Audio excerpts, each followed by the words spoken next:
De retour à Tout savoir, comme je l'ai mentionné avant la pause, on parle de bébés, en fait. On parle de développement du langage chez les jeunes enfants avec notre orthophoniste Roxane Bélanger de Premiers mots. Et aujourd'hui, Roxane, on veut vraiment parler de ce que vous offrez à toutes les familles de la région, les services de Premiers mots, et puis parler aussi de l'organisme. Donc, on va peut-être dire que c'est Premiers mots, c'est quoi ça? Parfait.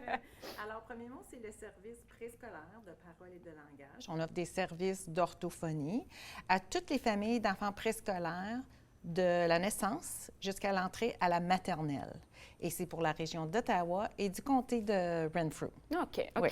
Alors, nos services sont variés. On offre des services de dépistage, d'évaluation, de thérapie, mais aussi on a un mandat de promotion de santé. Alors, on fait des activités comme aujourd'hui.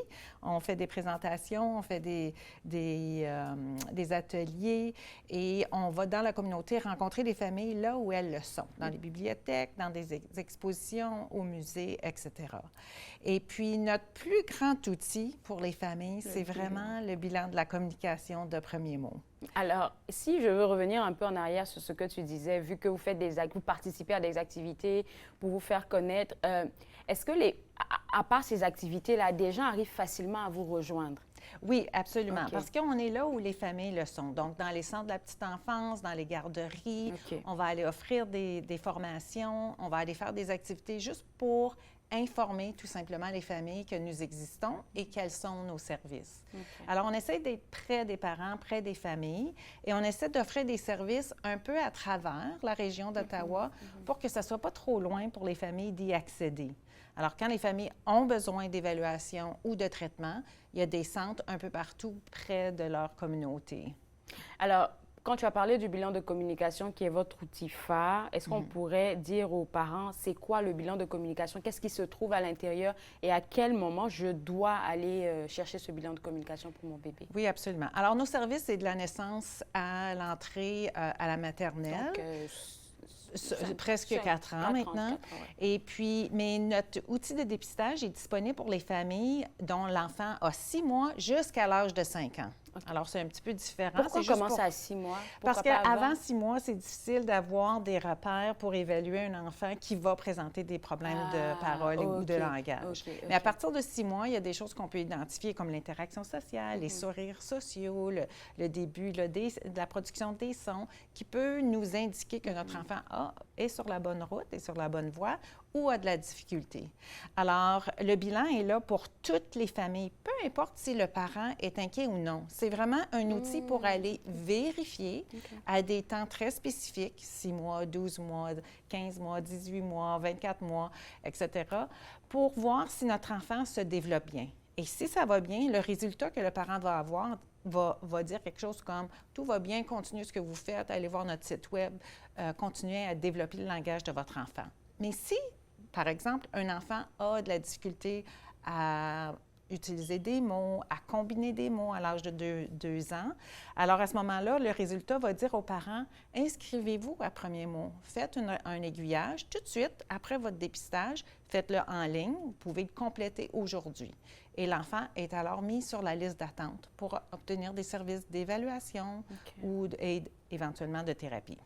Est-ce que lorsque moi je finis mon bilan de communication, j'étais en train de penser à ça à l'instant, tu sais, on a toujours tendance à voir le meilleur chez nos bébés. Est-ce que les questions sont faites de sorte à ce que vraiment on arrive à être assez certain de la réponse qu'on donne? Absolument. Alors, nous, on a travaillé avec des professionnels, des orthophonistes. On a travaillé avec des psychologues, des ergothérapeutes du Centre de traitement pour enfants pour avoir un bilan qui est complet.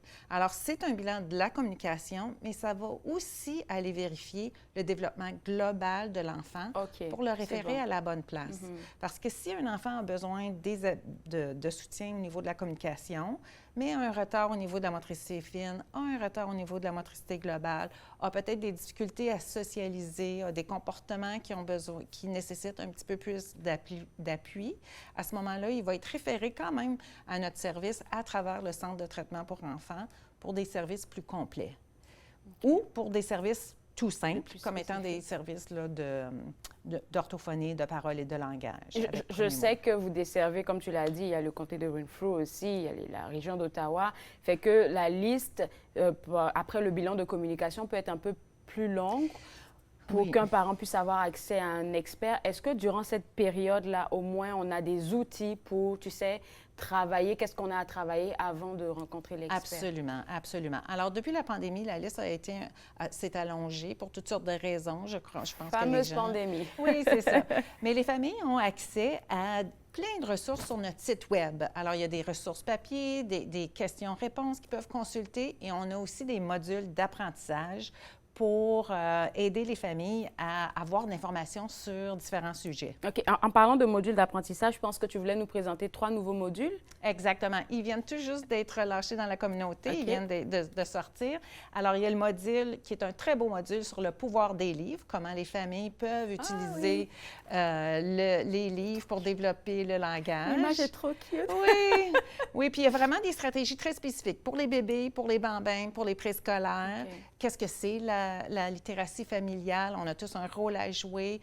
Des petites stratégies comme, oui, vous allez devoir lire le même livre qui intéresse votre enfant à répétition, si c'est le livre qui l'intéresse. Malheureusement, c'est un petit peu... Ou la même histoire qui l'intéresse. Je connais des neveux comme ça. Oui, exactement. Mais c'est pour le bien-être de la communication de l'enfant.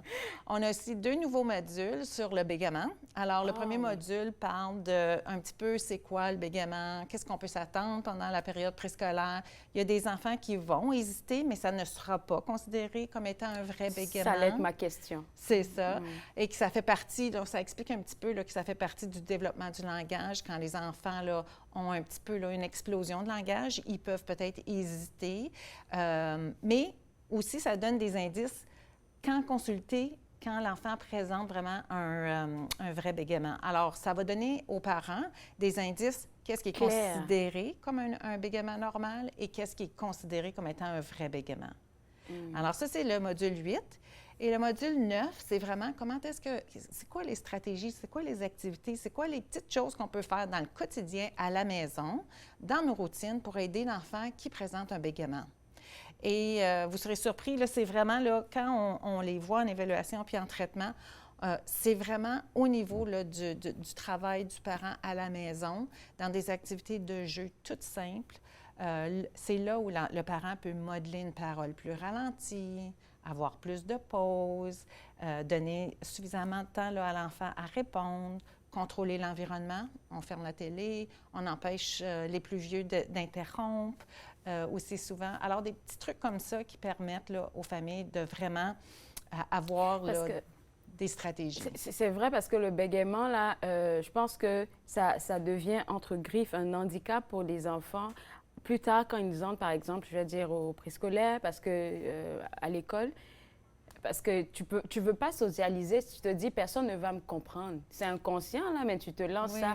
Alors pour pour un enfant qui commence à bégayer, les outils que vous donnez, est-ce que vraiment on va vers la guérison, je te dirais? Une évolution du langage et tout ça? Oui, alors si on intervient en bas âge, on a le plus grand résultat. En bas âge. En bas âge. Alors, on veut intervenir tôt, on veut que les parents soient avertis, on veut donner des outils aux parents pour réagir le plus optimalement. Mais oui, définitivement, on veut que l'enfant soit outillé pour pouvoir avoir des relations qui sont saines, qui sont heureuses et qui sont belles. Alors, ces modules-là, ils sont disponibles où? Sur le site Web, sur YouTube? Absolument, sur le site Web. Alors, tous nos modules sont en dessous de l'onglet Webinaire. On a 9 modules maintenant. Alors, il y en a un sur les facteurs de risque, sur le développement du langage, les stratégies pour encourager la communication. On a un sur les livres, le bilinguisme et tout ça. Il y en a 9. Écoute, merci beaucoup, Roxane, de nous avoir partagé toutes ces ressources. Et puis, je pense qu'un de ces jours, on pourra venir vous voir dans vos bureaux. Ça nous fera plaisir. Alors, pour les gens à la maison, en particulier pour les parents, si vous voulez avoir accès au bilan de communication et à toutes les ressources dont Roxane vient de nous parler, ça sera très simple.